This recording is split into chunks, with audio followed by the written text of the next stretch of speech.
Donc, je lis juste un petit passage et puis je passerai directement donc, la parole à notre professeur. Donc, ce que j'ai vu, ce qui est assez important, et c'est des questions qui nous ont interpellés déjà hier. En tout cas, ça interpelle toutes les personnes qui sont venues avec moi. Je rappelle pour ceux qui viennent pour la première fois que je viens pratiquement en délégation avec 25 personnes.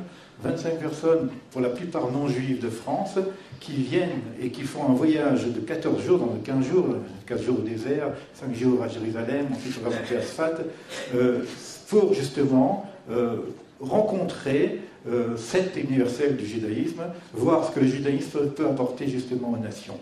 Et là, la difficulté, c'est que, je reprends maintenant les termes de notre professeur Benjamin Gauss, la notion de peuple élu occupe une place importante dans la pensée juive, qu'il s'agisse de la façon dont le peuple juif se situe par rapport aux nations, ou du regard que les nations portent sur le rôle singulier qu'il occupe dans l'histoire. Ça, nous le savons.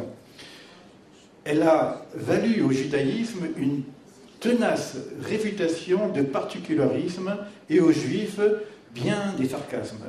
La problématique que nous posons ici, comment est-ce possible de vivre une, entre guillemets, élection, c'est-à-dire une singularité extrêmement forte à travers notre judaïsme, et en même temps cette prétention à l'universel. Et je demande donc au professeur Benjamin Gauss donc, de nous préparer cette intervention. Bonsoir. Je voulais d'abord dire 2 mots au groupe de Sphira qui est venu et que j'ai rencontré déjà Shabbat, où nous avons parlé plus spécialement de Jérusalem et de la place que Yerushalayim occupe, aussi bien dans le peuple juif que dans l'universel pour toutes les nations. Je profite encore une fois, après leur avoir déjà souhaité la bienvenue Shabbat, de redire qu'en ce moment où il y a une délégitimation de l'État d'Israël, le fait qu'un groupe vienne et s'intéresse véritablement à ce que nous sommes est un encouragement et a une grande signification. Vous êtes 25, mais ce n'est pas la quantité qui compte, c'est la qualité de ceux qui viennent ici, non pas pour protester, non pas pour s'inquiéter, mais véritablement pour voir ce que nous sommes vraiment. Et nous sommes très sensibles à cette démarche. Dans ce cadre-là, j'ai proposé donc de parler de l'élection et de l'universel. Cette notion de peuple élu, qui, comme on l'a rappelé, nous a valu tous les sarcasmes, et je dois dire aussi quelquefois toutes les hésitations à l'intérieur du judaïsme même, est une notion qui se trouve dans la Torah, dans la Bible, et elle a été reprise dans la littérature rabbinique, elle se trouve dans toute la Bible, dans la Torah, et il est marqué là-bas d'une façon claire que le peuple juif est élu par Dieu. Qu'est-ce que cela signifie? Alors, la première remarque que je voudrais faire, c'est qu'effectivement cela est marqué dans la Torah, mais cela vient, et c'est très important ce que je souligne là, en second lieu. La Torah ne commence pas par le peuple juif. Elle ne commence même pas par les peuples en général, elle commence par la création du monde. Dieu, comme on disait, on rappelait tout à l'heure Manitou, Dieu n'a pas créé la religion, Dieu a créé le monde. Et dans le monde, il a une place pour Dieu, qui est la place de la religion. Mais c'est pourquoi il faut affirmer que, hautement, je trouve, que la Torah commence par une origine unique de l'humanité. Ce qui est premier dans le judaïsme, quand on ouvre la Torah, c'est l'universel. L'aspect universel est premier.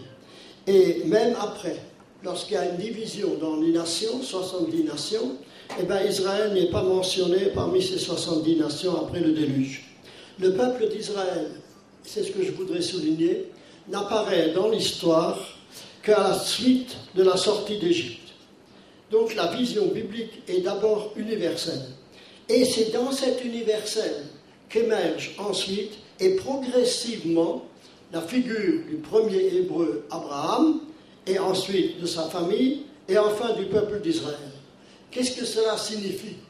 Que la Torah commence par l'universel, et que de l'universel émerge le judaïsme. Cela veut dire, à mon avis, que le judaïsme est d'abord un arrachement aux civilisations environnantes. Abraham, la première chose que nous apprenons de lui, c'est qu'il doit s'écarter de la civilisation chaldéenne. Et le peuple juif lui-même, eh bien, il est sorti d'Égypte, il est extrait d'Égypte. Je lis ici deux versets qui vont ensemble. Dieu dit à Abraham, va-t'en de ta terre, de ton lieu de naissance, de la maison de ton père, vers la maison que je te ferai voir. Je ferai de toi un grand peuple, je te bénirai, j'exalterai ton nom. Et la même chose en ce qui concerne le peuple juif.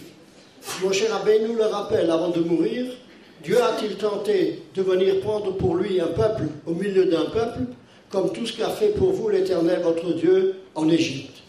Il y a donc une particularité de cet universel, eh bien, il y a eu une distinction, et cette distinction s'est portée sur le peuple juif, et s'est caractérisée par une notion capitale de la Torah, qui s'appelle Brit, l'alliance, conclue entre Dieu et précisément ce peuple.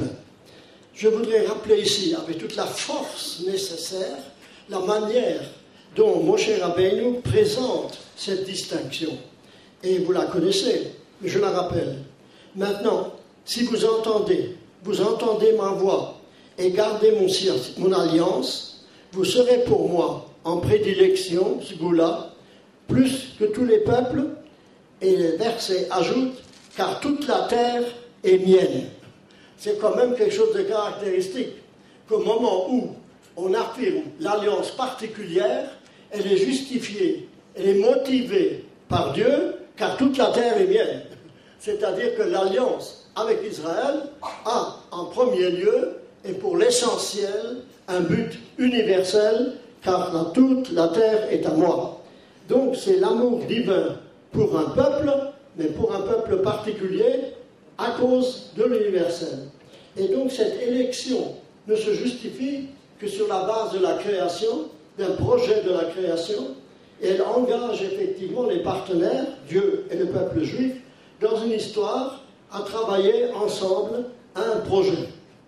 Vous serez pour moi un royaume de prêtres et un peuple consacré. Donc par conséquent, c'est ainsi d'ailleurs que Bilam également voit le peuple juif, Ambadadadishton, c'est un peuple qui demeure à part, il n'est pas compté parmi les nations. Et Moshe Rabbeinu lui-même le dit, Israël demeure en sécurité, solitaire, la source de Jacob. Par conséquent, on voit ici quel est le sens de cette élection. Je voudrais dire que, en ce qui concerne le peuple juif, il a vécu cela d'une façon, je dirais, normale, considérant pendant tout le temps de la Bible que c'est une responsabilité particulière qui lui est imposée, c'est un contact qu'il a privilégié entre lui et son Dieu, et cette notion ne lui posait aucun problème. Israël se sentait en alliance avec Dieu, et il pensait, il sentait que Dieu était avec lui.